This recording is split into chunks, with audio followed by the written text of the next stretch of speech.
242 பயணிகளுடன் London கிளம்பிய ஏர் India விமானத்தில் நடந்த பேரதிர்ச்சி.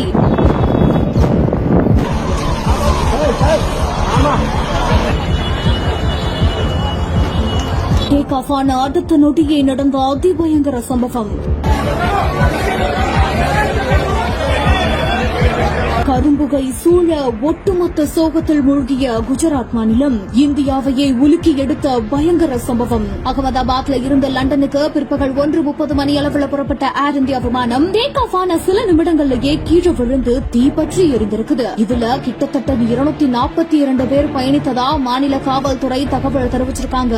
விமான நிலையத்திற்கு அருகே இருக்கக்கூடிய மேதானி நகர் குடியிருப்பு பகுதியில இந்த விமானம் விழுந்திருக்கிறதாகவும் தகவல் வெளியாகிருக்குது. இதனால ஒட்டுமொத்த குஜராத்துமே புகையில சூழ்ந்திருக்குது. குடியிருப்பு பகுதிகளில் இருக்கிறவங்களும் பாதிக்கப்பட்டிருக்கிறதா தகவல் வெளியாகிருக்குது. இந்த விமான விபத்து அங்க பேரதிர்ச்சியையும் ஏற்படுத்தியிருக்குது. அகமதாபாத் விமான நிலையத்தில் விமான சேவைகள் நிறுத்தப்பட்டிருக்கிறதாகவும் தகவல் வெளியாகிருக்குது. தகவல் அறிந்த தீயணைப்பு படையினர் சம்பவ இடத்துக்கு விரைந்திருக்காங்களாமா. மீட்பு பணிகள் தொடங்கி இதுவரைக்குமே நடந்துட்டு வருது. காயமடைந்தவர்கள் மீட்கப்பட்டு அகமதாபாத் மருத்துவமனையில அவசரமா சேர்க்கப்பட்டு வராங்க. பயணித்தவர்களோட நிலைமை என்ன அப்படின்றது குறித்து விரைவில் தகவல் வெளியாகும் அப்படின்னு எதிர்பார்க்கப்படுது.